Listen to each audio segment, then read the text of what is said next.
বিসমিল্লাহির রহমানির রহিম। হে জগতবাসী, আজ আমি শামীম আলী চিশতি আপনাদের সামনে একটি আলোচনা নিয়ে হাজির হলাম। সেই আলোচনাটি হলো, এই জগতে যারা তরিকত করে, যারা শরীয়তের দৃষ্টিতে আল্লাহর ইবাদত করে, দেখা যায় তরিকতের দৃষ্টিতে অনেক লোক একটা কথা বলে থাকে, 30 অক্ষরে কাগজ কোরআন আর 40 অক্ষরে মানুষ কোরআন। তাহলে আমি হে জগতবাসী সকলের কাছেই, শরীয়ত, তরিকত, হাকিকত, মারিফত যে যেই দেশে আছেন, আমি সকলের কাছেই একটা জিনিস জানতে চাব যে আপনারা কি বলতে পারবেন যে 29টা বা 30টা অক্ষরে এই 30 পারা কোরআন হয়েছে। এখন এই 30টার বাহিরে আরও 10টা বেশি আছে মানুষের মধ্যে, মানে 10টা অক্ষর যে মানুষের মধ্যে বেশি আছেন। হে বিশ্ববাসী, আপনারা কি কখনো দেখেছেন যে আরও 10টা অক্ষর আপনার মধ্যে বেশি আছে? যদি দেখে থাকেন তাহলে বলেন, যেমন 30টা অক্ষরের আলিফ হইতে শুরু করে ইয়া পর্যন্ত এই অক্ষরগুলোর একটা নমুনা আছে, একটা রূপ আছে। তাহলে কি আমাকে একটু বলতে পারবেন যে আরও বাকি যে 10টা, 30টার পরে আরও যে 10টা অক্ষর, এই 10টা অক্ষরের কি স্রোত, কি নমুনা, দেখতে কেমন? আজ পর্যন্ত কেউ কি দেখেছেন? তাহলে আমি জগতের সমস্ত তরিকতের লোকেরকেও আমি বলতেছি এবং শরীয়তের লোকদেরকেও বলতেছি যে মানুষ কিন্তু শোনাশুনির মধ্যেই আছে।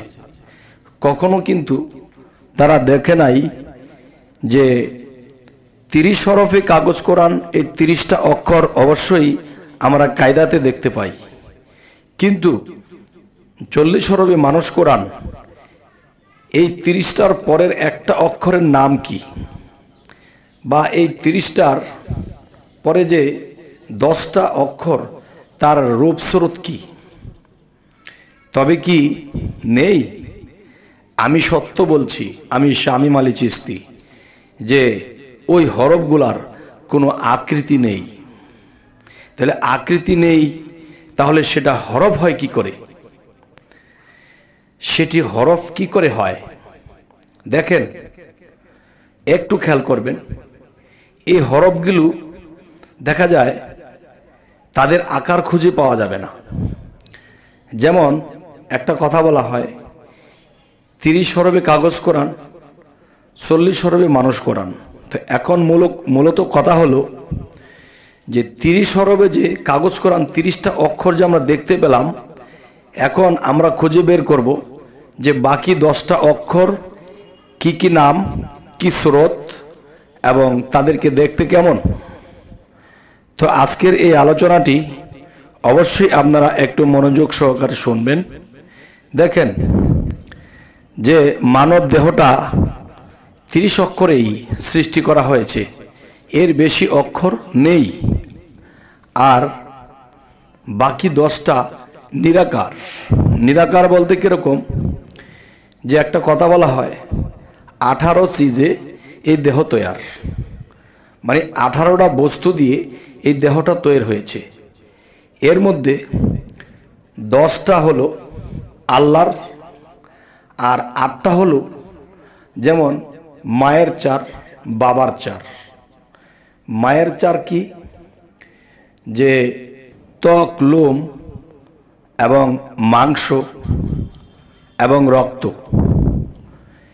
এটা মায়ের অংশ।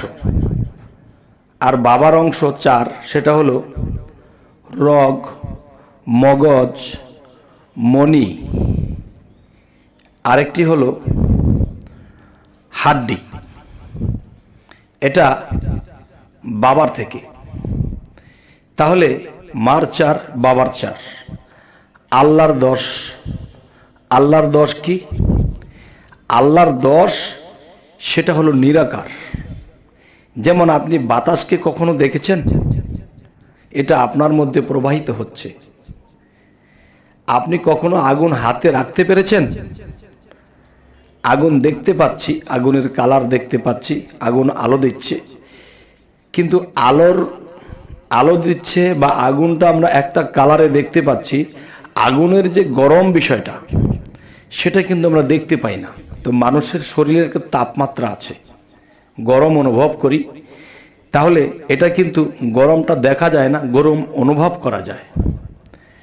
এরপরে মানুষ যখন ক্ষুধা লাগে তখন সেই ক্ষুধাটা দেখতে কেমন, আমরা অনুভব করছি যে আমার ক্ষুধা লাগছে।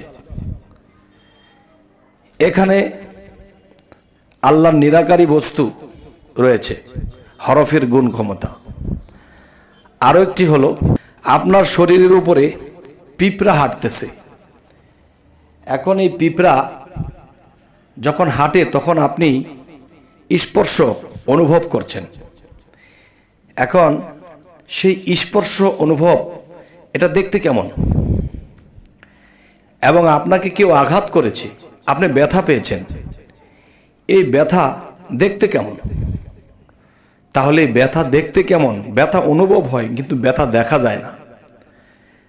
আরেকটা বিষয় হলো, যখন আপনার পিপাসা পেয়েছে, এই পিপাসা অনুভব করছি, এই পিপাসা কি দেখানো যাবে কাউকে যে পিপাসাটা কিরকম? এটাও নিরাকারী, এখানেও একটি অক্ষর নিরাকারী।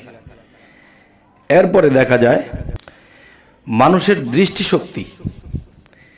এই দৃষ্টিশক্তি দিয়ে আমরা বাহিরে কত কিছু দেখতে পাচ্ছি, এই দৃষ্টিশক্তি দিয়ে আমরা যা কিছু দেখতেছি, এটার মধ্যে একটা নিরাকারী বস্তু রয়েছে।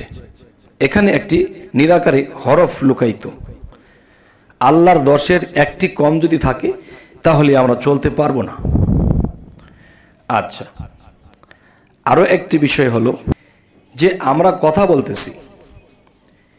কথা বলতেছি, আপনি শুনতেছেন, কিন্তু কথা বাতাসের সাথে আমার মুখ দিয়ে বের হয়ে আসছে, কিন্তু এই কথা দেখতে কেমন? তাহলে ঠিক এভাবে আল্লাহর পক্ষ থেকে এই 10 নাজিল হয়েছে।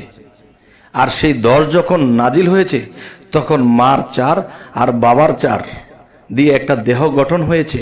আর এই দেহের মধ্যে যখন 10 এসে গেছে তখন এই দেহটা চলতে পারে, খেতে পারে, ব্রেন খাটিয়ে কাজ করতে পারে। আল্লাহর কুদরত। হে জগতবাসী, আমাদের এই আজকের আলোচনা আপনাদের কেমন লাগলো? যদি কোনো তরিকতের লোক শুনে থাকেন তাহলে বুঝতে পারবেন সহজে। যদি কোনো শরীয়তের লোক শোনে, তারা কেউ বুঝবে, কেউ খুঁজবে, আর কেউ চোখ দুটো বুঝবে, আবার কেউ আমাকে এড়িয়ে যাবে। তবে হে জগতবাসী, আমাদের এই চ্যানেলের আলোচনা সামনে যদি আমরা ভালো ভালো কিছু ভিডিও আপনাদেরকে দিতে পারি, তাই আপনাদের সামনে যেন ভিডিওগুলো উপস্থিত হয়, আপনারা আমাদের এই চ্যানেলটিকে সাবস্ক্রাইব করে রাখুন। পরবর্তীতে যেন কিছু ভালো আলোচনা নিয়ে আপনাদের সামনে উপস্থিত হতে পারি।